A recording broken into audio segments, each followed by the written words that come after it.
من الشیطان اللعین الرجیم بسم اللہ الرحمن الرحیم۔ الحمدللہ کل ہم نے چند آیتیں پڑھی تھیں اور خاص طور سے پہلی 3 آیتوں کے بارے میں خاص طور سے آپ کے خدمت میں تفسیر کی تھی۔ بسم اللہ الرحمن الرحیم۔ اما یتساءلون عن النبأ العظیم الذی هم فیہ مختلفون، اور بتایا تھا کہ ظاہری تفسیر کیا ہے اور باطنی تفسیر کیا ہے۔ کہہ رہے ہیں کہ اب اس کے بعد یہ بھی بتا دیا تھا کلا سیعلمون ثم کلا سیعلمون، لوگ جان جائیں گے حقیقت کیا ہے۔ اب اللہ ظاہر ہے کہ شروعات ہے اور لوگوں کو چونکہ توحید پرست بنانا ہے اور توحید کا درس دینے کے لیے حضرت علی علیہ السلام آئے ہیں، لہٰذا آپ کو بتانے کے لیے بہت سی چیزیں، تو پیغمبر جب کوئی بھی سورہ نازل ہوتا تھا تو مجمع عام میں جا کے سناتے تھے، اور سنانے کے بعد گویا لوگوں سے چاہتے تھے کہ وہ اس کے اوپر عمل کریں۔ اب جیسے آج آپ کی خدمت میں عرض کرنا ہے، الم نجعل الارض مہادا، اللہ نے زمین بنائی، تو یہ کیوں زمین بنائی؟ یہ ہمارے لیے ایک بہت بڑی نعمت ہے، آیت ہے، اور اگر یہ زمین نہ ہوتی تو ہم ظاہر ہے کہ کہاں رہتے، کس طرح سے رہتے، کس طرح سے ہم زندگی گزارتے۔ اور زمین کو بھی مضبوط کیا کہ زمین تھر تھرائے نہ، زمین ڈاواڈول نہ ہو، زمین مستقل رہے، لہٰذا اس کے لیے اللہ نے اس میں پہاڑ، یہ سب اللہ کی قدرت کی اہم ترین دلیلیں ہیں، آیات ہیں۔ اور وَخَلَقْنَاكُمْ أَزْوَاجًا، اور اللہ نے جوڑے بھی بنائے، مذکر اور مؤنث، تاکہ دنیا آگے بڑھے۔ اور ایسے ہی نہیں صرف وَخَلَقْنَاكُمْ أَزْوَاجًا یعنی صرف انسانوں کے جوڑے نہیں بنائے، بلکہ درختوں کے بھی جوڑے بنائے، جانوروں کے بھی جوڑے بنائے، تاکہ نسلیں درختوں کی بھی آگے بڑھیں اور جانوروں کی بھی نسلیں آگے بڑھیں اور انسانوں کی بھی نسلیں آگے بڑھیں۔ اور ظاہر ہے کہ اس دنیا میں رہنا ہے تو زندگی گزارنا ہے، تو جب زندگی گزارنا ہے تو اس کے لیے کچھ اصول ہونا چاہیے۔ تو اللہ نے زندگی میں جاگنا بھی ہے، زندگی میں سونا بھی ہے۔ اب اگر کوئی 8 گھنٹے کام کرتا ہے تو اس کو نیند کی بھی ضرورت ہے، اور نیند آنا بھی ضروری ہے۔ اگر وہ نیند نہیں لے گا تو پھر دوسرے دن وہ دوسرے کام نہیں کر سکتا۔ لہٰذا اللہ نے یہ بھی ایک بہت بڑی نعمت نیند والی ہمیں عطا کی ہے۔ اسی لیے رات کو اس نے وہ ایک محفوظ لباس قرار دیا ہے کہ تم رات میں آرام سے سو، رات میں حفاظت کرنے والا خود پروردگار عالم ہے۔ وَجَعَلْنَا النَّهَارَ مَعَاشًا، اور دن کو پروردگار عالم نے ہماری معاش کا ذریعہ یعنی رزق کمانے کا ذریعہ قرار دیا ہے۔ بہت بڑی بات ہے۔ اب بہت سے لوگ آپ نے دیکھا ہوگا کہ راتوں کو جاگ رہے ہیں، رات بھر جاگ رہے ہیں، لیکن اور دن میں جو ہے وہ سو رہے ہیں، جبکہ یہ بالکل قرآن کے خلاف ہے۔ قرآن تو یہ کہہ رہا ہے کہ رات کو سو اور دن کو رزق کماؤ یا دوسرے کام کرو۔ تو اگر ہم ایسا کر رہے ہیں کہ ہم رات بھر جاگ رہے ہیں تو یہ گویا اصول قرآن کے خلاف ہے، اور اصول قرآن کے خلاف اگر ہم کریں گے تو پھر مختلف مرضوں میں بھی، امراض میں بھی ہم مبتلا ہو سکتے ہیں، کیونکہ جو اللہ کا اصول ہے وہی بہتر اصول ہے۔ اگر اس اصول کو چھوڑا تو دقتیں آ سکتی ہیں، پریشانیاں آ سکتی ہیں۔ لہٰذا کوشش ہم یہی کریں کہ رات میں سارے کام اپنے ختم کرنے کے بعد آرام سے بستر پہ سوئیں، دعائیں پڑھ کے سوئیں، نعت علی پڑھ کے سوئیں، آیت الکرسی پڑھ کے سوئیں، سورہ فاتحہ مومنین کے لیے پڑھ کے سوئیں، اطمینان سے سوئیں، اور صبح اٹھیں تو تازہ دم اور اپنے پھر دن کے کام کریں اور روزی کمائیں۔ یہ اللہ چاہتا ہے۔ اب اللہ نے جو نعمتیں اور ہمیں دی، وَبَنَيْنَا فَوْقَكُمْ سَبْعًا شِدَادًا، اللہ نے ہماری چھتوں پر یعنی ہمارے سروں پر اللہ نے 7 آسمان بنائے ہیں۔ اب یہ 7 آسمان بنانے کا سبب کیا ہے؟ ظاہر ہے کہ پیغمبر اکرمی جان سکتے ہیں، اللہ جان سکتا ہے کہ اللہ نے 7 پے در پے وہ آسمان بنائے ہیں۔ پہلا آسمان جس کے نیچے کہ ہم لوگ رہتے ہیں، اور وجعلنا سراجم وہاجا، اور اللہ نے چراغ بنایا، روشن چراغ بنایا، چمکنے والا۔ وہاجا یعنی چمکنے والا۔ سراج یہاں مراد ہے سورج۔ اللہ نے سورج بنایا، تو سورج کا کام ہے۔ اب سورج کے فائدے آج سائنس ترقی کر رہی ہے، آپ سمجھ سکتے ہیں۔ تو اللہ نے اس کا تذکرہ کیا۔ ساری نعمتیں جو پکتی ہیں، لوگوں میں جو گروتھ ہوتی ہے، یہ صرف اور صرف خاص طور سے اور تمام چیزوں کے ساتھ ساتھ سورج کا بھی کام ہے۔ اگر یہ سورج نہ ہو تو بہت سی غذائیں نہیں پکیں گی، لہٰذا ہم تک نہیں پہنچیں گی۔ ہماری گروتھ بھی اسی کے اوپر منحصر ہے، اور اسی لیے اللہ نے پیغمبر اکرم، ظاہر ہے کہ رحمت للعالمین ہیں، تو ان کا سایہ بنایا، یعنی جب وہ زمین پر چلتے تھے آسمان کے نیچے، سورج کی جو کرنیں ہوتی تھیں تو ان سے اللہ بچاتا تھا، اور اللہ نے بادل ان کے چہرے پہ کر دیا تھا، ان کے سر پہ بادل، تو وہ اس کرنوں سے تو بچ جاتے تھے۔ ایک وجہ خاص ہے یہاں پر کہ کیوں اللہ نے کسی اور نبی کے سر کے اوپر بادل نہیں رکھا، پیغمبر اکرم ہی کے سر کے اوپر بادل منڈراتا تھا، تاکہ سورج کی کرنوں سے پیغمبر کو ظاہری طور پر کچھ نہ کچھ بچایا جا سکے۔ لیکن اصل اس کی وجہ جو میری سمجھ میں آتی ہے اپنی، کہ چونکہ پیغمبر اکرم کو رحمت للعالمین کہا ہے پروردگار عالم نے، عالمین کے لیے رحمت ہیں۔ ظاہر ہے کہ پیغمبر کی وجہ سے ہی سورج ہے، اور سورج کی روشنی ہے، یہ پوری کائنات پیغمبر کی وجہ سے ہے، اہل بیت کی وجہ سے ہے۔ اللہ نے خود فرمایا ہے، حدیث قصہ میں آپ پڑھتے رہتے ہیں، انی ما خلقت السماء مبنیۃ ولا ارضا مدحیۃ ولا قمرا منیرا ولا شمسا مضیۃ ولا فلکا یدور ولا بحرا یجری ولا فلکا یسری الا فی محبت ہؤلاء الخمسۃ الذین ہم تحت الکساء۔ تو یعنی میں نے نہ آسمان بنایا، نہ زمین بنائی، نہ سورج بنایا، نہ چاند بنائے، نہ ستارے بنائے، نہ دریا بنائے، اور نہ وہ کشتیاں بنائیں جو دریا میں رواں دواں ہیں۔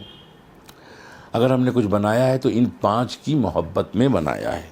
اب 5 کی محبت میں ظاہر ہے کہ اہل بیت کی محبت میں، رسول کی محبت میں، آل رسول کی محبت میں یہ سب چیزیں بنی ہیں، اور دنیا کو فائدہ پہنچا رہی ہیں۔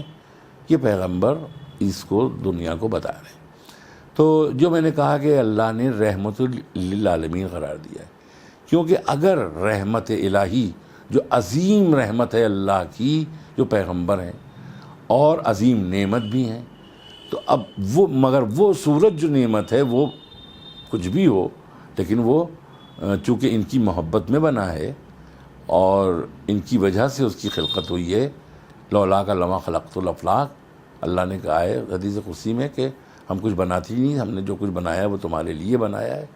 تو اگر پیغمبر کا جو نور تھا، واقعاً جو حقیقی نور، اب اس نور کے سامنے جب وہ نور آتا تو وہ سورج کا نور شرماتا، اور جو اس کو روشنی کے ذریعے اپنی کرنوں کے ذریعے سے اثر پھیلانا تھا وہ رک جاتا۔ جب وہ رک جاتا تو انسان کی گروتھ میں کچھ کمی آ جاتی، پیڑوں اور پودوں میں اور اناج کے پکنے میں کچھ کمی آ جاتی، لہٰذا اللہ نے پیغمبر کے سر پہ ابر کا سایہ کر دیا تاکہ یہ سورج اپنی چمک برقرار رکھ سکے۔ لہٰذا وَأَنزَلْنَا مِنَ الْمُعْصِرَاتِ مَاءً ثَجَّاجًا، اور اللہ نے ایک کام یہ بھی کیا کہ بارش کی ضرورت ہمیں بھی ہے، آپ کو بھی ہے، ہماری اناج کو بھی ہے، زمین کو بھی ہے۔ اگر بارش نہ ہو تو زمین پڑخچے اڑ جائیں گے، زمین میں دراریں پیدا ہو جائیں گی۔ آپ نے سنا ہوگا کہ فلاں جگہ کی زمین پھٹ گئی اور فلاں جگہ دراریں پیدا ہو گئیں، تو زلزلے آ جائیں گے۔ لہٰذا اللہ نے بارش کا بھی انتظام کیا ہے کہ دھیرے دھیرے سجاجن کہتے ہیں موسلا دھار بارش بھی، یا مثلا دھیرے دھیرے بارش. تو اللہ کہہ رہا ہے کہ ہم نے بارش برسائی آسمان سے. اگر یہ بارش نہ ہو تو سوچیے آپ کہ کتنی عظیم یہ نعمت ہے جو اللہ نے ہمیں دی ہے. اور جہاں بارش نہیں ہوتی وہاں کے آپ دیکھیے حالات کہ وہاں کے کیا حالات ہوتے ہیں اور کس طرح سے وہاں پہ دقتیں آتی ہیں. قحط پڑ جاتا ہے، اناج نہیں ہوتا، لوگ دعائیں کرتے ہیں، نماز استسقاء پڑھی جاتی ہے اور دعائیں کی جاتی ہیں.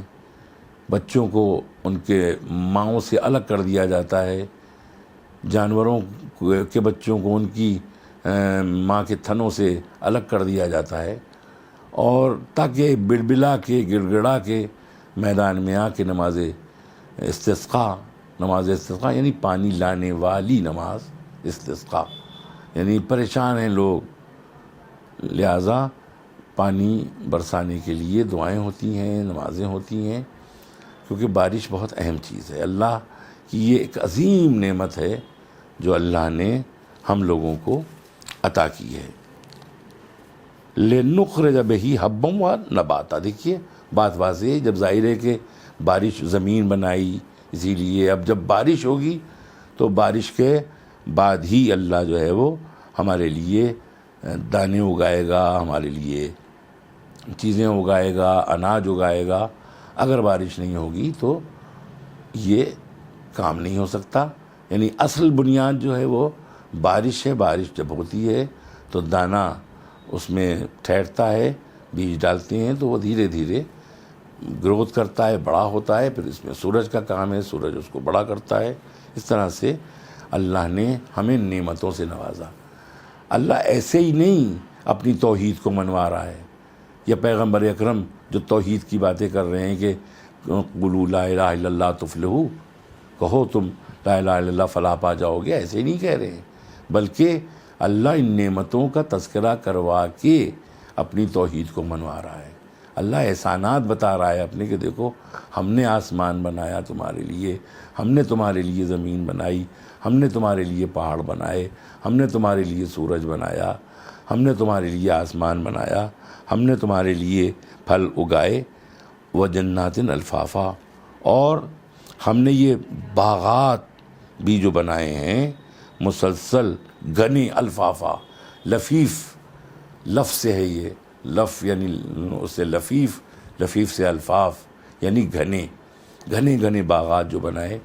یہ سب ہم نے تمہارے لیے بنائے ہیں، تمہاری آب و ہوا کے لیے، وینٹیلیشن کے لیے، کہ اس سے آکسیجن نکلتی ہے ہوا جب چلتی ہے تو لہٰذا اس سے لوگ فیض یاب ہوتے ہیں. تمہاری حیات کا بھی سبب بنتا ہے اور جانوروں کی حیات کا بھی سبب بنتا ہے، اور اس کے علاوہ درختوں کی جان کا سبب بنتا ہے، اس میں بھی گروتھ ہوتی ہے. ان یوم الفصل کان میقاتا، اور اللہ نے پھر ایک فیصلے کا دن بھی معین کر دیا ہے. میقات یعنی وقت معین پر یوم فصل ہوگا، یعنی جس کو یوم جزا بھی کہتے ہیں، یوم قیامت بھی کہتے ہیں، یوم جزا بھی کہا جاتا ہے. لہذا اس دن اللہ جو ہے وہ ان چیزوں کا، یعنی جو اس نے ہمیں عطا کیے ہیں، ان چیزوں کے بارے میں ہم سے جو ہمیں عطا کیا ہے، اب ہم نے توحید کو مانا یا نہیں مانا، رسالت کو مانا یا نہیں مانا، ولایت کو مانا یا نہیں مانا، اس کے بارے میں ہم سے یوم الفصل ہمارے بارے میں فیصلہ پروردگار عالم کرے گا کہ واقعاً ہم نے یہ جو زندگی گزارنا چاہیے تھی ویسی ہی زندگی گزاری ہے، اللہ اور رسول کی محبت میں زندگی گزاری ہے. تو اللہ شروع ہی میں پیغمبر کے ذریعے سے دین کی تبلیغ اس طرح سے کروا رہا ہے. پیغمبر نے اسی وقت جب شروعات تھی، جب آپ مبعوث برسالت ہوئے تھے، هو الذی بعث فی الامیین رسولا منہم یتلو علیہم آیاتہ ویزکیہم ویعلمہم الکتاب والحکمہ، تو کتاب کی حکمت کی تعلیم دینے کے لیے بھیجا تھا کہ تربیت کرے ان عرب کی، ان بدوؤں کی تربیت، کیونکہ حالات بہت خراب تھے، سب بتوں کو پوجا کرتے تھے، بیٹی کو زندہ درگور کر دیا جاتا تھا، دفن کر دیا جاتا تھا، برسوں نسلاً بعد نسلاً لڑائیاں چلتی تھیں، ایک ایک چھوٹی چھوٹی سی بات کے اوپر، ایک ایک درہم کے اوپر، ایک ایک ذرا سی بات کے اوپر، زمین کے اوپر لڑائیاں ہوتی رہتی تھی۔ لہٰذا پروردگار عالم نے رسول کو بھیجا، اور رسول نے کہا کہ قولوا لا الہ الا اللہ تفلحوا، قولوا لا الہ الا اللہ تفلحوا، اس وقت کے لیے، یعنی جس وقت توحید کا پرچار ہو رہا تھا۔ اب اگر اس زمانے میں لوگ لا الہ الا اللہ پڑھ کے مر گئے اور انہی نے رسول خدا کی گواہی نہیں دی، اور اس وقت رسول کی نے اپنی رسالت کا اعلان نہیں کیا تھا، سب سے پہلے جو اعلان ہوا ہے وہ توحید کا ہوا ہے، مسلسل توحید کا اعلان کرتے رہے، پھر بعد میں اپنی رسالت کا اعلان کیا۔